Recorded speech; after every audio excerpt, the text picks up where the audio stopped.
सतनाम साहिब बंदगी सभी भक्तात्माओं को, सभी साधु संत समाज को। देखो ये छोटी सी वाणी है, रामायणी नंबर 15, और वाणी को समझ लो।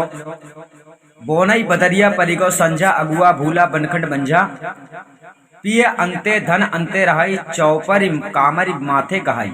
साखी है, फुलवा भार न ले सके, कहे सखियन सो रोय, ज्यों ज्यों भींजे कामरी त्यों त्यों भारी होय।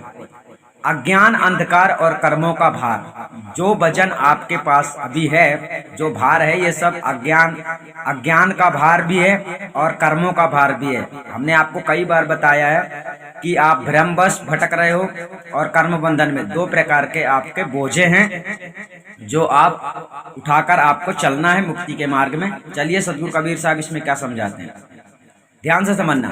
सदगुरु कबीर साहब कहते हैं कि ज्ञान रूपी सूर्य के अस्त होने पर अज्ञान रूपी बादल की घनघोर घटा चारों तरफ झुक आई, जिससे विवेक रूप नक्षत्रादि सहित आत्मा रूप सूर्य आच्छादित अर्थात ढक गया।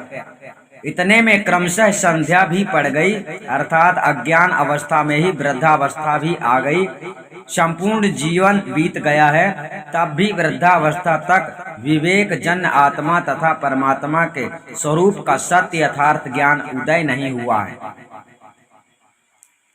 और आत्मा तथा परमात्मा के स्वरूप ज्ञान से रहित अज्ञानी जो अगुआ उपदेशक गुरुआ लोग थे तथा हैं, वे सब संसार रूप वन में भूले हुए पड़ गए हैं। वे जीवों को मुक्ति का मार्ग बताने में भूले पड़े हैं। वे स्वयं भूले हैं और दूसरों को भी भूल में डाल दिए हैं। उनसे जीवों को कुछ भी पता नहीं हो रहा है, क्योंकि प्रिय पति स्वामी महाचेतन सतपुरुष परमात्मा तो किसी अन्य स्थान पर अर्थात स्वयं परमानंद स्वरूप सत्य लोक में रह गया है, और धनी यानी स्त्री पत्नी प्रिय स्वरूप चेतन आत्मा उसको भूलकर अंते, ठीक है, रहाई मतलब किसी अन्य स्थान पर अर्थात शून्य प्राकृतिक मंडल पिंड ब्रह्मांड रूप संसार में फंसकर रहती है। कौन? आत्मा।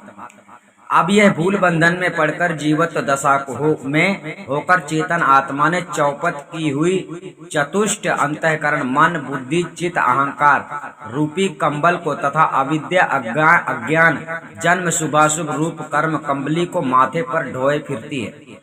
सदगुरु कबीर साहब ने इस रामायणी में पति पत्नी अर्थात स्त्री और पुरुष के दृष्टांत से आत्मा तथा परमात्मा का कथन किया है।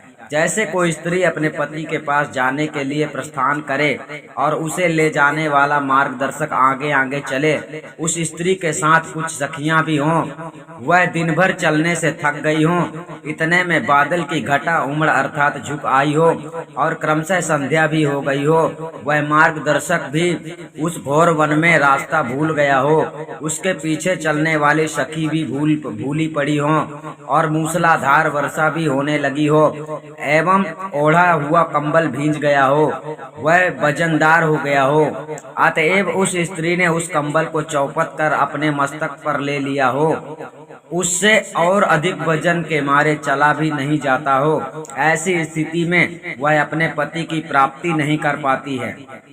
उसी प्रकार वंचक अर्थात आत्मा तथा परमात्मा के सत्य स्वरूप ज्ञान से रहित अज्ञानी गुरुआ लोगों के असत्य उपदेशों के अनुसार चलने वाला भूला हुआ जीवत्व दशा में आत्मा उस असली सत्य पुरुष परमात्मा की प्राप्ति नहीं कर पाता है। ठीक है, क्योंकि साहिब का संदेश ही भूल कर आप लोग चल रहे हो, साहिब के खिलाफ ही आप लोग चल रहे हो, तो साहिब ने सब कुछ पहले से बयान कर दिया है। ठीक है, अतः उसको स्वरूप भूल अज्ञान रूपी बादल घेर लेता है और इधर वृद्धावस्था भी आ जाती है, एवं अगुआ आगे चलने वाले अज्ञानी उपदेश करता गुरुआ लोग स्वयं संसार रूप जंगल में भूले पड़े हैं। ऐसी स्थिति में जीवात्मा स्वरूप ज्ञान के अभाव के कारण अविद्या के वश में पड़ा रहता है और उस महाचेतन सतपुरुष परमात्मा को प्राप्त होने नहीं पाता है। अतः अज्ञान भूल दशा में यह जीवात्मा रूपी स्त्री महाचेतन सतपुरुष परमात्मा रूपी पति को नहीं प्राप्त कर पाती है। केवल बाल, किशोर, युवा और वृद्ध अवस्था संयुक्त शरीर रूप चौपट से दूसरी योनियों में भटकती रहती है। जैसे स्त्री पति के ना मिलने से सदा दुखी रहती है, वैसे ही जीवात्मा भी परमात्मा के ना मिलने से सदा दुखी रहता है, अर्थात बार बार जन्म मरण के चक्र में पड़ा रहता है। साखी फुलवा भार न ले सके, वह पूर्वोक्त जीव रूपी इतनी सुकुमार है कि वह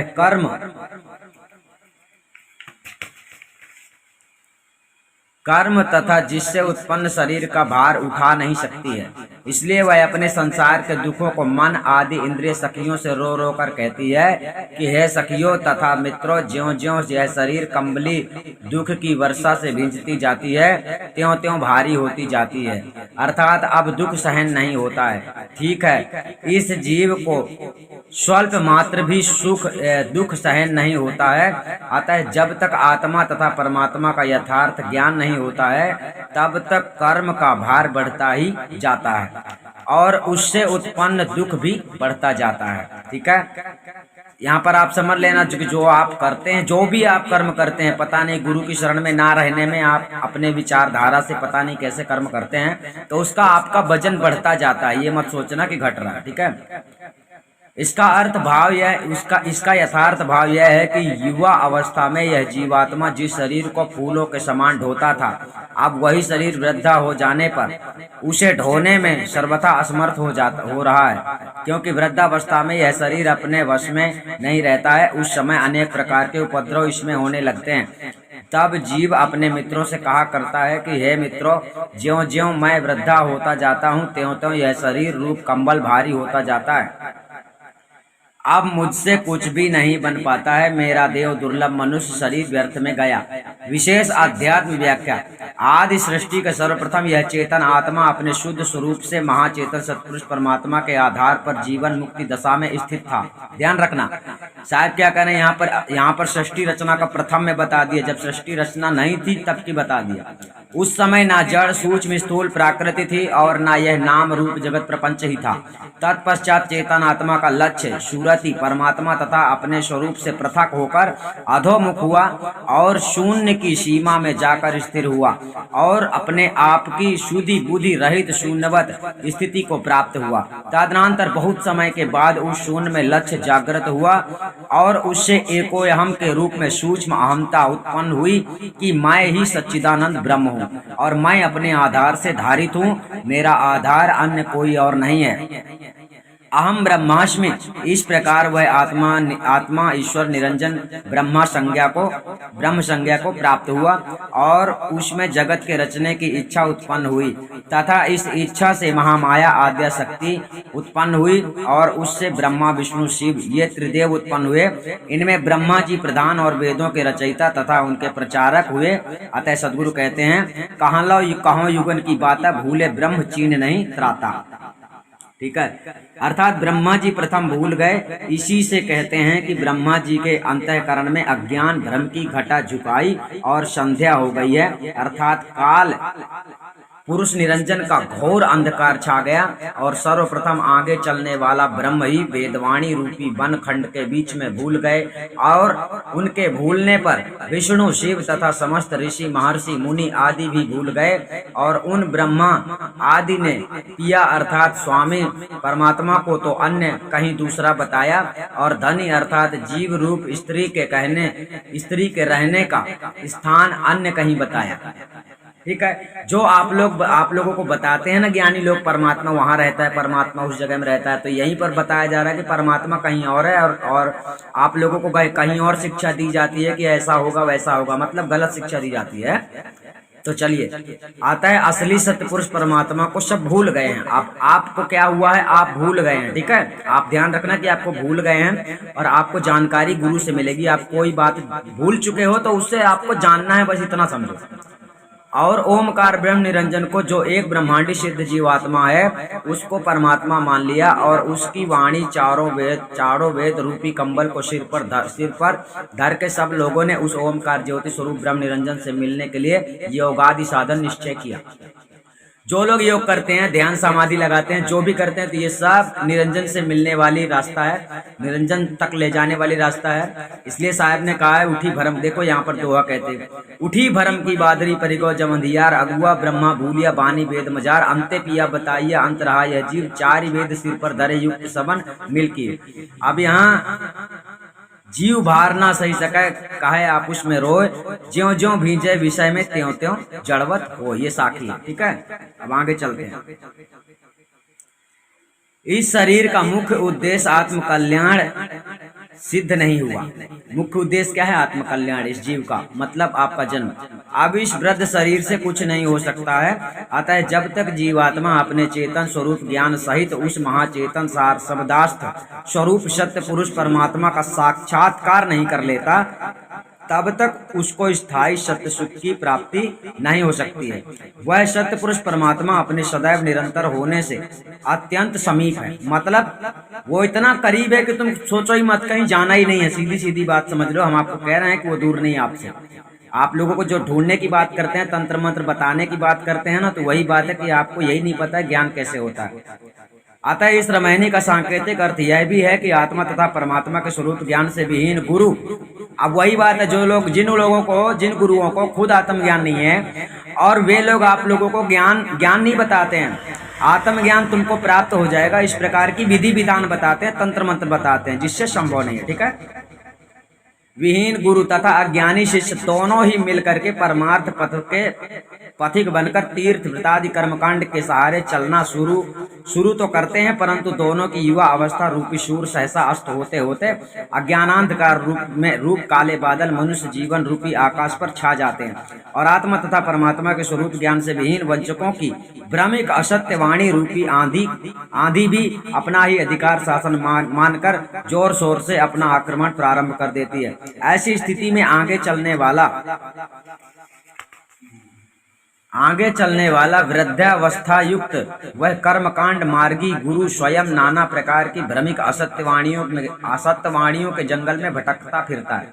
अब ध्यान से सुनना कि जो वाणियां आप लोग सुनते हैं ना दुनिया भर के लोगों की, तो आप ये मत सोचना कि लोग बहुत अच्छे ज्ञान दे रहे हैं, बहुत अच्छी वाणियां सुना रहे हैं। ये भी ध्यान रखना कि वाणी भी एक जाल है। जिन वाणियों को आप जानते नहीं है कि सत्य ही है या गलत है, तो वाणियों के जाल में आपको कोई वाणी समझ में आ जाती है ना पाखंडियों की, तो उस वाणी में से भी आपको फंसा लेता है। तो ये माया का चमत्कार है। माया ही अपने यमदूतों को यहाँ पर भेजकर और सबका संहार करती है, सभी जीवों को फंसा कर रखती है। ठीक है। तो वाणी भी एक जाल है, छोटा मोटा मत समझ लेना। ठीक है। शिष्य भी पथभ्रष्ट होकर दूसरा ही यज्ञ यागादि का रास्ता अपना लेता है।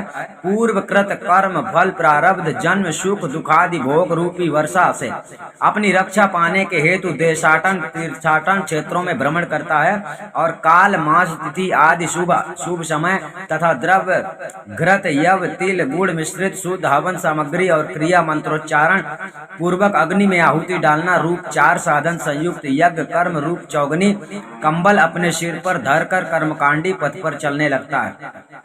आप लोग जो भी परमात्मा की खोज के लिए करते हैं ना, गुरु के प्राप्ति के बाद वो सब कुछ कर्मकांड माना जाता है। मतलब अगर गुरु आपको आत्मा परमात्मा का ज्ञान प्राप्त होने के लिए आपको अगर कोई विधि विधान बता देता है कि आत्मा परमात्मा मिल जाएगा, तो यही आपको उसने कर्मकांड में लगा दिया है, क्योंकि उसे खुद आत्मा का ज्ञान नहीं है और वो आपको क्या करवाएगा। ठीक है। अतः उसे यह ज्ञात नहीं है कि अनेक प्रकार के यज्ञ यागादि वेदोक्त कर्म प्रतिपादक वाणी की वर्षा से तो यह यज्ञ यागादि कर्म रूप कंबल अधिक भारी वजनदार हो जाता है। जो सांसारिक तथा शारीरिक विषय जन्य सुखों में आसक्त मनुष्य था, वह गुरुजनों की सेवा सत्संग और सद्ग्रंथों के पठन पाठन रूप सरल साधनों के पालन रूप कर्तव्य के लिए समय के अभाव का बहाना बताकर मानव तन की सफलता रूप आत्मज्ञान की प्राप्ति से वंचित रहता था। वही अब कर्मकांडियों के बहकाव में आकर यज्ञ यागादि की दुख असाध्य सामग्री जुटाने का भारी क्लेश वहन करता है।